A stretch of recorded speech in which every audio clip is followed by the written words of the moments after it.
Helios flight 522। जब ये विमान आसमान में 12,000 फुट के ऊंचाई पर पहुंचा तो उसके साथ आखिर ऐसा क्या हुआ जो इस प्लेन के अंदर जोर जोर से इमरजेंसी अलार्म बजने लगा। कुछ देर बाद इस प्लेन का एटीसी से संपर्क भी टूट जाता है। प्लेन थोड़ा और ऊपर जाने पर प्लेन के सभी इक्विपमेंट गर्म हो चुके थे। अब इस प्लेन का सभी तरह से संपर्क टूट चुका था।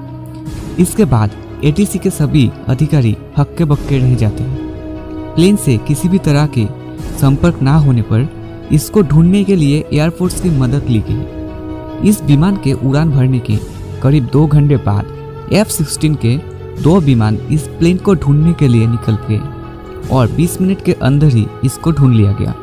लेकिन जब उस प्लेन के अंदर के नज़ारे को देखा तो एयरफोर्स के वो पायलट हैरान रह गए। आखिर उसके अंदर ऐसा क्या था और उसके बाद उस प्लेन के साथ क्या हुआ? क्या उस प्लेन में बैठे हुए सभी यात्री मारे गए? चलिए आज के इस वीडियो रिपोर्ट में उसी प्लेन की खौफनाक कहानी के बारे में जानते हैं। आखिर उस प्लेन के साथ क्या हादसा हुआ था। तो हेलो दोस्तों, आप देख रहे हो TDUNO यूट्यूब चैनल। वीडियो के अंदर आगे बढ़ने से पहले अभी तक अगर आप लोगों ने इस वीडियो को लाइक नहीं किया था और यह वीडियो अगर आप लोगों को थोड़ा सा भी अच्छा लग रहा होगा तो जल्दी से जल्दी इस वीडियो को एक लाइक कर देना। रोज हमारे चैनल के अंदर से ऐसी इंटरेस्टिंग और एजुकेशनल वीडियोस देखने के लिए हमारे चैनल को सब्सक्राइब कर लेना और साइड वाले बेल आइकन को ऑल पे सेट कर देना। चलिए आई होप ये सब काम आप लोगों ने कर लिया होगा।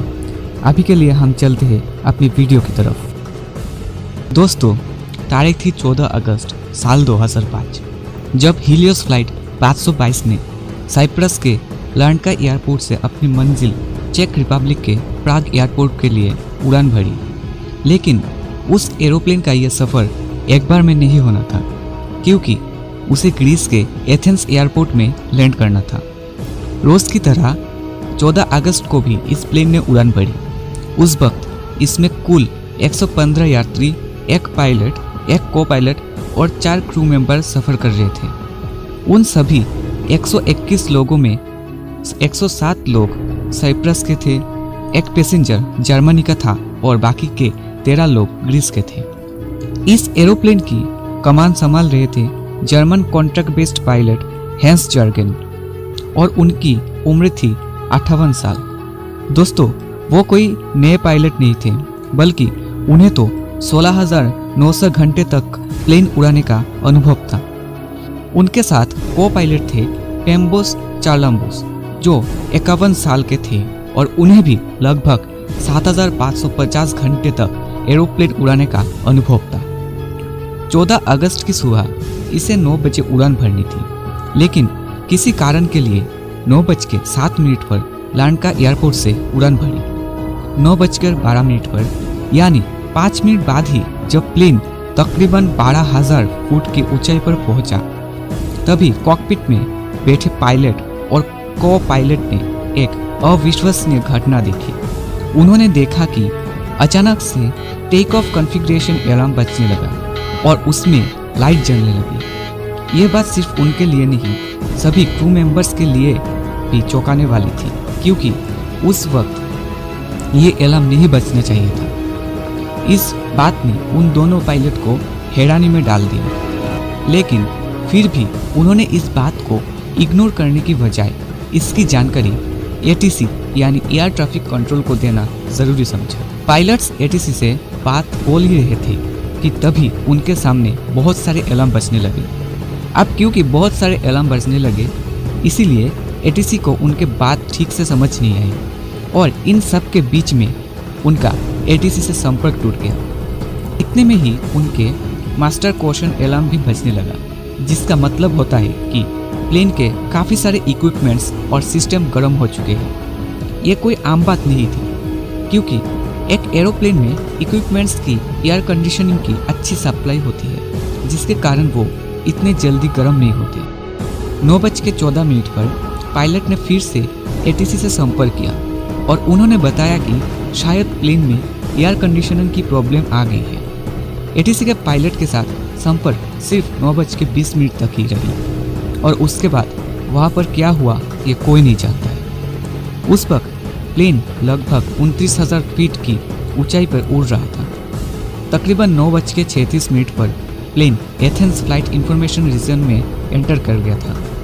पहले वाली एटीसी ने एथेंस एटीसी को ये जानकारी दी कि प्लेन से सभी रेडियो संपर्क टूट चुके हैं। 10:50 तक एथेंस एटीसी प्लेन से संपर्क करने की कोशिश करती रही, लेकिन कोई जवाब नहीं मिला। सिर्फ 4 मिनट बाद ही एथेंस एटीसी ने यह जानकारी एयरफोर्स को दिया और 11:05 पर 2 F-16 विमान, जो ग्रीस के काफ़ी कारगर विमान थी, इन विमानों ने 19 मिनट के अंदर ही एरोप्लेन को खोज निकाला, जो केयाजिन टापू के ऊपर उड़ रहा था।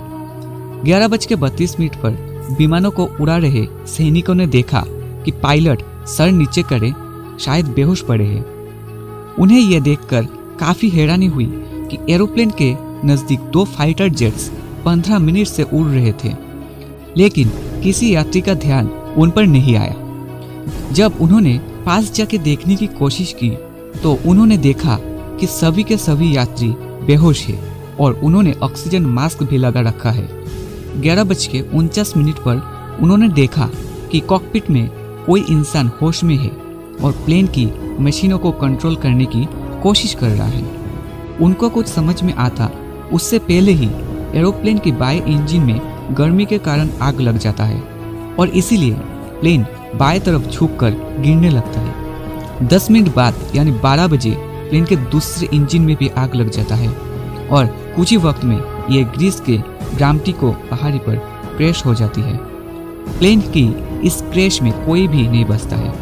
लेकिन दोस्तों, अभी आपके मन में काफ़ी सारे सवाल आ रहे होंगे, जैसे कि प्लेन की अलार्म क्यों बजने लगा, अचानक से सभी लोग बेहोश क्यों हो गए, सभी ने ऑक्सीजन मास्क क्यों पहना, कॉकपिट में वो आखिरी इंसान कौन था और अकेला कैसे जिंदा था। दोस्तों, ये सब जानने के लिए हमें एक दिन पहले जाना होगा। 13 अगस्त को जब प्लेन लंदन से लांका आया तब उसके क्रू मेंबर ने बताया कि इसका एक दरवाज़ा जाम हो गया है और काफ़ी तेज़ आवाज़ कर रहा था। उन्होंने एक निवेदन पत्र भेजा ताकि उस दरवाजे की अच्छी तरह से जांच की जा सके। ये जांच ग्राउंड इंजीनियर को करनी थी। अब उन्हें इसके लिए सबसे पहले प्रेशराइजेशन लीक का जांच करना था।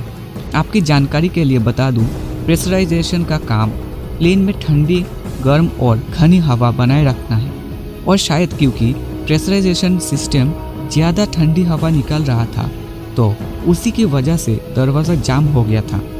अब बिना इंजन शुरू किए प्रेशराइजेशन सिस्टम को चेक करने के लिए इंजीनियर ने प्रेशराइजेशन बटन को मैनुअल में सेट कर दिया।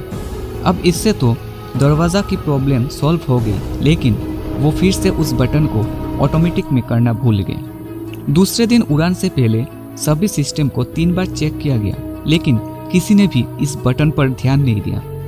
अब जब 9:07 पर प्लेन उड़ान भरकर निकल गया तब भी पायलट ने उस पर ध्यान नहीं दिया।